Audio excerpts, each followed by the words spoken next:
quer tentar me conquistar, e ele já tava com 2 copos do refrigerante de laranja. Aí eu tomei, eu fui ficando tonta. E eu lembro que eu falei que eu precisava dormir. Tudo bem. Nisso eu apaguei. No outro dia eu acordei, já era 14 horas da tarde. 2 horas da tarde. E eu fiquei super assustada porque eu tinha faltado de serviço. Eu não tinha avisado aos meus patrões. Então eu fiquei muito nervosa, né? E eu perguntei pra ele, eu tava assim, muito sonolenta, muito baqueada.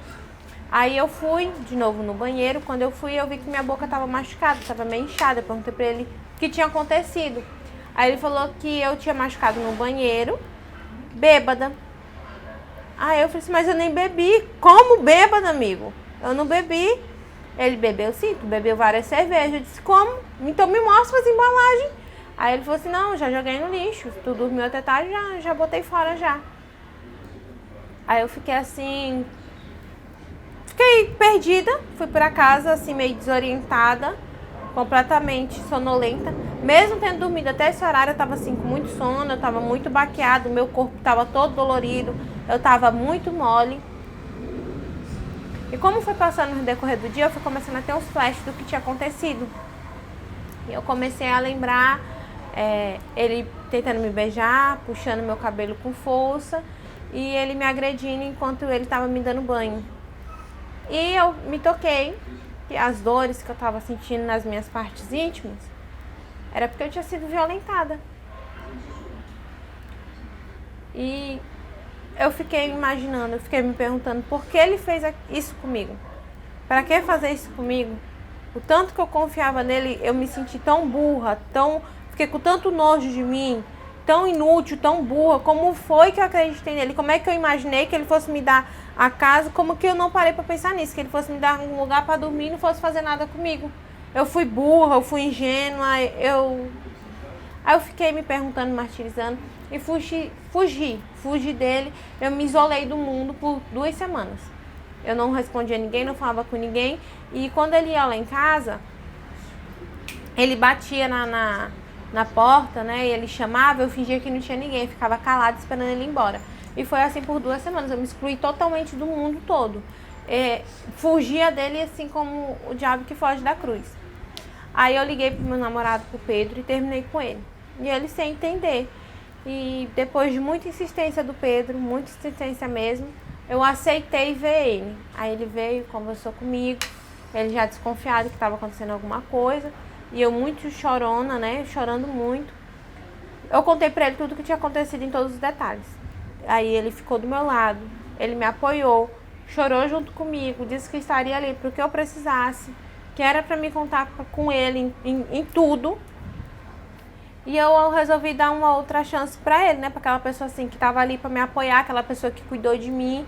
Mas eu não falei pra ele quem tinha feito, porque ele tava com muita sede de vingança. Então eu não falei pra ele, porque eu tinha medo dele tentar fazer justiça com as próprias mãos. E nisso a gente foi tentando viver, eu fui dando uma chance pra ele. A gente passou muito tempo junto sem ter nenhum tipo de relação. E ele totalmente me respeitando, entendendo o que eu tinha passado. E nisso, eu passei 3 meses com a minha menstruação vindo normal. Quando eu, 3º mês em diante, eu comecei a desconfiar de estar grávida, né? Minha menstruação parou de vir e começou a ter... Eu comecei a desconfiar de estar grávida. Aí nisso eu caí de cama de novo. Eu comecei a chorar, eu não queria comer, eu emagreci, eu fiquei com medo. Triste de ver minha filha sofrendo com a falta dele.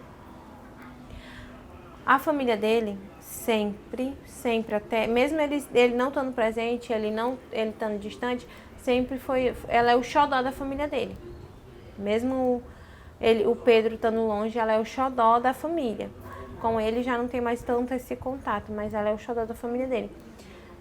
Ok, depois de um tempo, eu fui para um aniversário de uma amiga minha com a minha filha.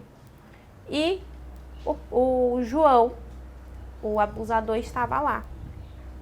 Quando eu vi ele, eu não quis acreditar, né? Mas eu fiquei com tanto medo que eu me isolei num canto da casa, num cômodo da casa.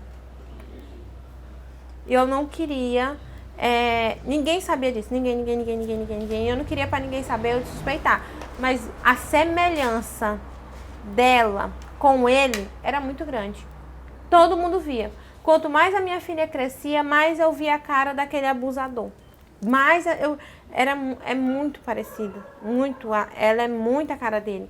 E quanto mais ela crescia, mais eu via a semelhança dos dois. Neste dia, deste aniversário, ele me olhou. E quando ele olhou, ele veio, me abraçou e sussurrou no meu ouvido que ela é a minha cara, né? E eu fiquei nervosa, eu não me mexia, eu fiquei intacta.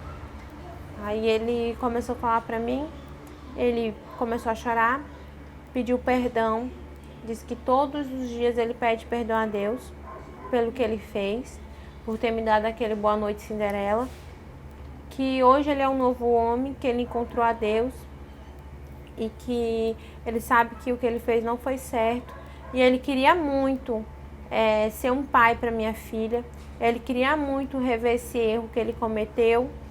E ele começou a falar e me pedir perdão e a chorar.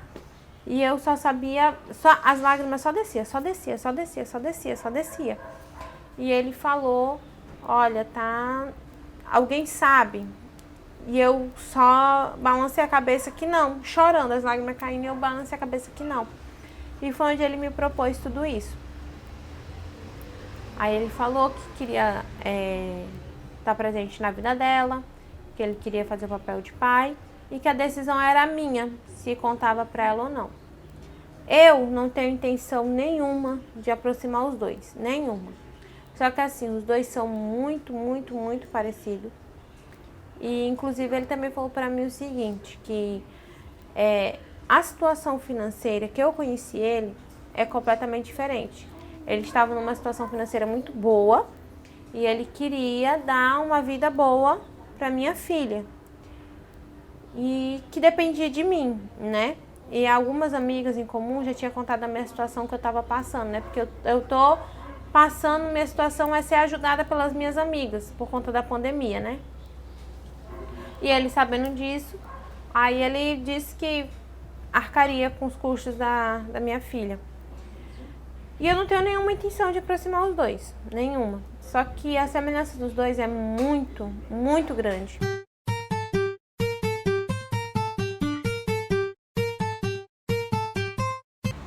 Minha história começa há 8 anos atrás. Eu tinha 17 anos, mas eu já morava sozinha, tinha minha responsabilidade, né?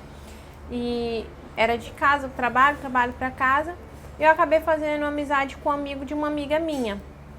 E a gente acabou se conhecendo, ele me chamou pra sair, a gente saiu algumas vezes, acho que umas 3 vezes. E eu não quis mais sair com ele, mas a gente manteve a amizade. Logo em seguida eu conheci Pedro. E eu me apaixonei por ele perdidamente. Foi assim, amor, logo assim, a gente foi ficando, até que o Pedro me pediu em namoro. E eu tava mega feliz, muito feliz mesmo, porque apesar dele morar numa cidade diferente, a gente sempre dava um jeito de estar junto e sempre se falando, enfim. Teve um dia que eu fui pro serviço, quando eu cheguei muito cansada, eu entrei em casa e me deparei com a casa toda alagada. Tinha estourado um cano, né? E eu tava trabalhando e comprando os meus móveis de pouco. Então eu dormia num colchão no chão. E o meu colchão tava ensopado. Então na mesma hora, o que eu fiz? O João, que eu falei, que a gente saiu algumas vezes, depois eu não quis, só mantive amizade, que era amigo de uma amiga minha, ele morava na mesma rua que eu. Então rapidinho eu corri pra chamar ele, porque ele trabalhava com encanamento, né? Aí eu chamei ele ajeitou. Era 3 horas da manhã quando ele conseguiu terminar e eu terminei de limpar tudo. Só que aí o meu colchão estava ensopado, eu ia dormir aonde? E eu iria ter que sair para trabalhar às 7 horas da manhã. Aí o João, como eu já conhecia, tinha já aquela amizade com ele era amigo da minha amiga, a gente já tinha saído algumas vezes, ele me ofereceu a casa dele, né? Pra me ficar até amanhecer o dia, pra mim não ir tão cansada a trabalhar, pra me descansar pelo menos um pouco. Eu aceitei na mesma hora, liguei pro meu namorado, liguei pro Pedro, avisei pra ele o que tinha acontecido e tudo bem, fui. Quando eu cheguei na casa do João, Aí eu fui usar o banheiro. Quando eu saí do banheiro, ele tava com o refrigerante de laranja, né? Que eu gosto muito e ele sabe disso. Ele já tinha pedido outras vezes pra ficar comigo, mas eu tava realmente com o Pedro, então por isso eu não aceitei. Ele insistia algumas vezes, mas não aceitei. E neste dia ele estava, eu acho que para fazer minhas vontades, né? Eu pensei assim, quer tentar me conquistar, e ele já estava com 2 copos do refrigerante de laranja. Aí eu tomei, eu fui ficando tonta. Fui ficando tonta e eu lembro que eu falei que eu precisava dormir. Tudo bem. Nisso eu apaguei. No outro dia eu acordei, já era 14 horas da tarde, 2 horas da tarde.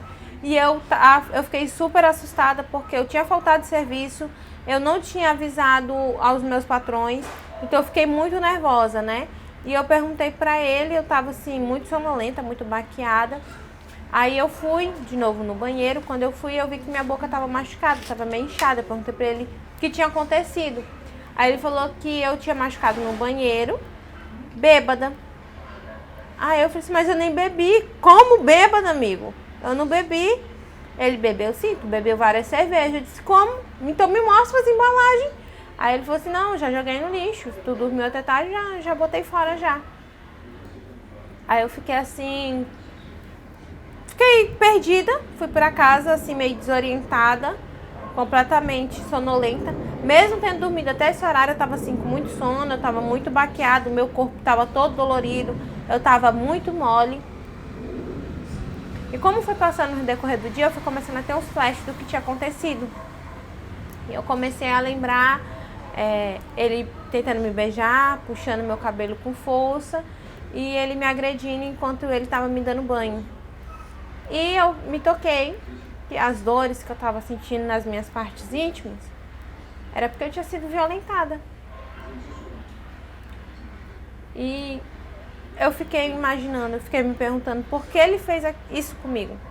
Para que fazer isso comigo? O tanto que eu confiava nele, eu me senti tão burra, fiquei com tanto nojo de mim, tão inútil, tão burra. Como foi que eu acreditei nele? Como é que eu imaginei que ele fosse me dar a casa? Como que eu não parei para pensar nisso? Que ele fosse me dar um lugar para dormir e não fosse fazer nada comigo? Eu fui burra, eu fui ingênua, Aí eu fiquei me perguntando, martirizando e fugi dele. Eu me isolei do mundo por 2 semanas. Eu não respondia a ninguém, não falava com ninguém. E quando ele ia lá em casa, ele batia na porta, né? E ele chamava, eu fingia que não tinha ninguém, ficava calada esperando ele ir embora. E foi assim por 2 semanas. Eu me excluí totalmente do mundo todo. Fugia dele assim como o diabo que foge da cruz. Aí eu liguei pro meu namorado, pro Pedro, e terminei com ele. E ele sem entender. E depois de muita insistência do Pedro, muita insistência mesmo, eu aceitei ver ele. Aí ele veio, conversou comigo, ele já desconfiado que estava acontecendo alguma coisa. E eu muito chorona, né, chorando muito. Eu contei pra ele tudo que tinha acontecido em todos os detalhes. Aí ele ficou do meu lado, ele me apoiou, chorou junto comigo, disse que estaria ali para o que eu precisasse, que era para me contar com ele em tudo. E eu resolvi dar uma outra chance pra ele, né? Pra aquela pessoa assim que tava ali pra me apoiar, aquela pessoa que cuidou de mim. Mas eu não falei pra ele quem tinha feito, porque ele tava com muita sede de vingança. Então eu não falei pra ele, porque eu tinha medo dele tentar fazer justiça com as próprias mãos. E nisso a gente foi tentando viver, eu fui dando uma chance pra ele. A gente passou muito tempo junto sem ter nenhum tipo de relação. E ele totalmente me respeitando, entendendo o que eu tinha passado. E nisso, eu passei 3 meses com a minha menstruação vindo normal. Quando eu, 3º mês em diante, eu comecei a desconfiar de estar grávida, né? Minha menstruação parou de vir e eu comecei a desconfiar de estar grávida. Aí nisso eu caí de cama de novo. Eu comecei a chorar, eu não queria comer, eu emagreci, eu fiquei com medo. E mais uma vez o Pedro chegou pra mim e falou assim: se você realmente tiver, você não se preocupa. Se você quiser ter essa criança, eu assumo ela e a gente cuida nós dois. Não te preocupa. É nosso filho. Aí assim foi feito. Eu optei por não abortar. A gente casou, tivemos nossa filha. E por 5 anos, 5 anos ele sendo o melhor pai do mundo. Até o primeiro banho da vida dela foi ele que deu. Até o primeiro banho, que era o sonho dele ser pai. Então ele cuidou dela, ele foi o melhor pai do mundo. Mas depois de 5 anos, começou... a gente decidiu se separar. Na verdade, ele decidiu porque ele se apaixonou por uma amiga minha. E eu sofri muito. Eu fiquei muito mal porque a gente já vinha de umas coisas. Foram 5 anos de um casamento assim, meio conturbado. Depois que a gente morou junto, ele se tornou dependente químico. Então, ele tinha problemas com drogas, com traições, da parte dele, né? Tinha todo esse problema, mas ele, como eu disse, ele sempre foi um ótimo pai. Não deixava faltar nada pra minha filha, nada. Enxoval, tudo. Ele era um ótimo pai. Só que depois que a gente casou, ele entrou no mundo das drogas, aí tinha separação, tinha uns desentendimentos. Aí ele escolheu ir ficar com essa minha amiga, o que me doeu muito, eu sofri muito, mas aceitei. Porque ele foi sincero comigo e ele falou pra mim que ele sempre ia estar presente pra minha filha, né? Tudo bem. Mas isso foi só nos primeiros meses. Depois de um tempo, ele começou a não se importar tanto, a não ser tão presente. Aí uma das nossas discussões, discutindo sobre pensão, sobre a presença dele, pensão e presença dele e tal, e pá, em uma dessas discussões, ele virou pra mim e falou assim: eu não sou mais nem obrigado a sustentar o fruto de um aborto, um fruto de um estupro. Ele falou desse jeito pra mim: eu não sou mais obrigado a sustentar um fruto de um estupro. Aquilo dali pra mim me matou, porque ele me convenceu a não abortar. Ele me falou que ele ia cuidar como filha dele. A minha filha é louca por ele, pela presença dele. A minha filha, ele é o pai da minha filha. Para mim, ele sempre foi o pai da minha filha. E depois de tanto tempo ele usar isso, o tanto que ele me pediu, o tanto que ele falou, o tanto que ele cuidou, e aquilo ali me desmoronou por inteira mesmo. Eu fiquei, eu não sei explicar. Eu fiquei de uma forma, e a minha filha, ela sofre muito com a ausência dele, muito, porque ela tem ele como pai. E eu fico triste porque eu não posso obrigar ele a estar presente, e eu fico triste de ver minha filha sofrendo com a falta dele. A família dele, sempre, até, mesmo ele não estando presente, ele estando distante, sempre foi, ela é o xodó da família dele. Mesmo o Pedro estando longe, ela é o xodó da família. Com ele já não tem mais tanto esse contato, mas ela é o xodó da família dele. Ok, depois de um tempo, eu fui para um aniversário de uma amiga minha com a minha filha. E o João, o abusador, estava lá. Quando eu vi ele, eu não quis acreditar, né? Mas eu fiquei com tanto medo que eu me isolei num canto da casa, num cômodo da casa. E eu não queria... ninguém sabia disso, ninguém. Eu não queria para ninguém saber, eu suspeitar. Mas a semelhança dela com ele era muito grande. Todo mundo via. Quanto mais a minha filha crescia, mais eu via a cara daquele abusador. Mais é muito parecido, ela é muito a cara dele. E quanto mais ela crescia, mais eu via a semelhança dos dois. Neste dia, deste aniversário, ele me olhou. E quando ele olhou, ele veio, me abraçou e sussurrou no meu ouvido que ela é a minha cara, né? E eu fiquei nervosa, eu não me mexia, eu fiquei intacta. Aí ele começou a falar pra mim, ele começou a chorar, pediu perdão, disse que todos os dias ele pede perdão a Deus pelo que ele fez, por ter me dado aquele boa noite Cinderela, que hoje ele é um novo homem, que ele encontrou a Deus e que ele sabe que o que ele fez não foi certo, e ele queria muito ser um pai para minha filha. Ele queria muito rever esse erro que ele cometeu. E ele começou a falar e me pedir perdão e a chorar. E eu só sabia, as lágrimas só descia.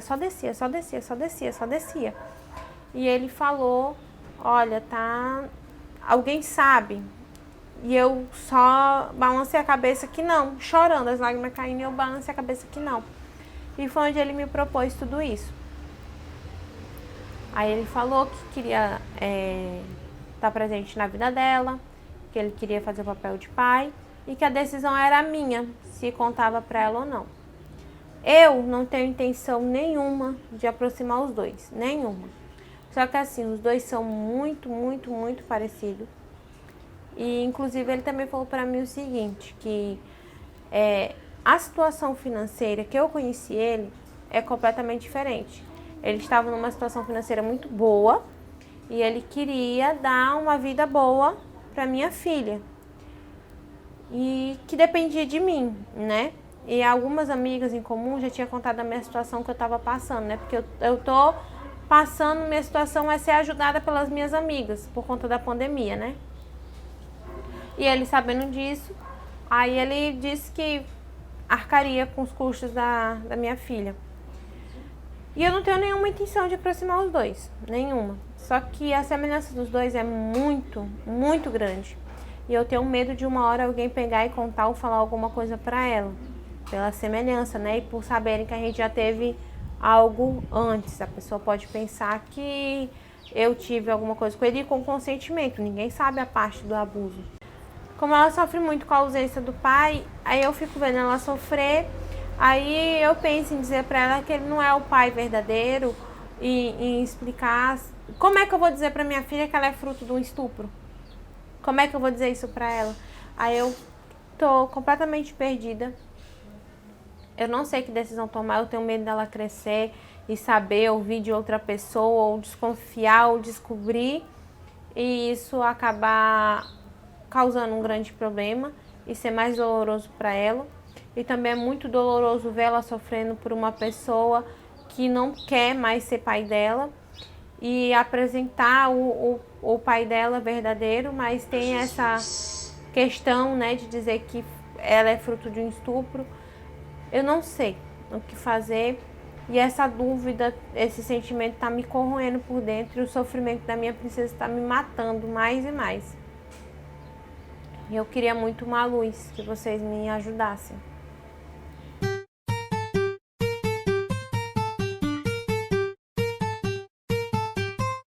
Então, é uma situação muito delicada, né?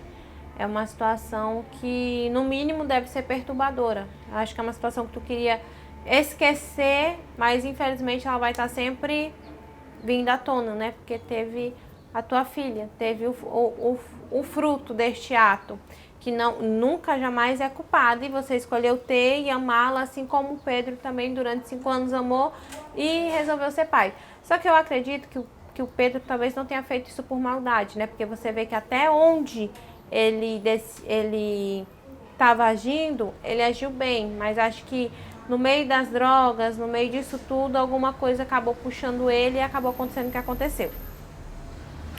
Então, as palavras que ele usou é muito pesada, né? Ainda mais para uma criança que não tem culpa de nada. E é uma criança que ele ajudou a cuidar e que ele prometeu que ia fazer parte. Mas, por fim, o João disse que se arrependeu e não sei o que, eu não confiaria em uma pessoa que foi capaz de abusar de outra. Porém, também acredito que Deus, né, se a pessoa realmente quiser, estiver entregue, Deus é capaz de mudar os corações. Então, é uma situação de você confiar desconfiando. Sua filha vai descobrir? Óbvio que sim, porque pelo jeito que você fala, parece que o João tá no meio do teu convívio, né? Acho que só se tu fosse para outro lugar, longe, distante, que nunca mais visse ele. Mas uma hora realmente é capaz dela descobrir por ele estar no meio do teu convívio. Se ele quer fazer o papel de pai e ajudar, né? Ajudar não, cumprir as obrigações dele, e você tá precisando e uma hora ela vai descobrir, o ideal, na minha opinião, seria entrar na justiça, programar a pensão Nossa, é muito complicado, gente, porque por mais que você entre na justiça e que você programe a pensão, eu jamais confiaria de deixar ele passar um dia com a minha filha, né? E no momento que você entrar na justiça, o juiz vai querer dar isto para ele. Eu não confiaria, porque a gente vê muito caso de pai que abusa de filho e ele já tem esse caso de abusador, e para explicar o motivo de não querer o juiz, de não querer ele ficar, aí ia ter que expor toda uma outra história. Realmente, se tu achar necessário, nossa, agora eu ia te dizer, né? De contar a verdade, talvez até para amenizar a dor da tua filha e explicar, não explicar que foi por um estupro e tudo mais, só que tem a questão do risco, né? Que se tu não fala a verdade e ela queira se chegar ao pai dela, eu quero passar um dia com meu pai, vai ficar sempre naquela dúvida, naquele martírio. Então, realmente, aí é só uma decisão mesmo de mãe, do coração de mãe, entendeu? Uma coisa assim, a não ser que tu esteja afim de ir pro juiz e botar tudo em pratos limpos. Ó, só vou falar porque é a minha filha, eu estou nesta condição, assim, assim, assado, na época ele não pagou, e obviamente agora também não vai pagar, mas eu quero deixar claro que eu não quero a minha filha assim com ele por conta disso que aconteceu. Eu realmente... Enfim, gente, é uma situação muito complicada. Deixa a opinião de vocês aqui. Ela confiou na gente para dar a opinião, né, para dar uma luz para ela, mas acredito que só mesmo ela entregando nas mãos de Deus, perguntando a Deus que seja claro o objetivo com ela e diga o que ela fazer. Deixa a tua opinião aqui. Se você ainda não é inscrito no canal, se inscreve no canal, curte, compartilha, marca os amigos e me segue lá no Instagram, @tainá.fernandes986. Um beijo e até a próxima.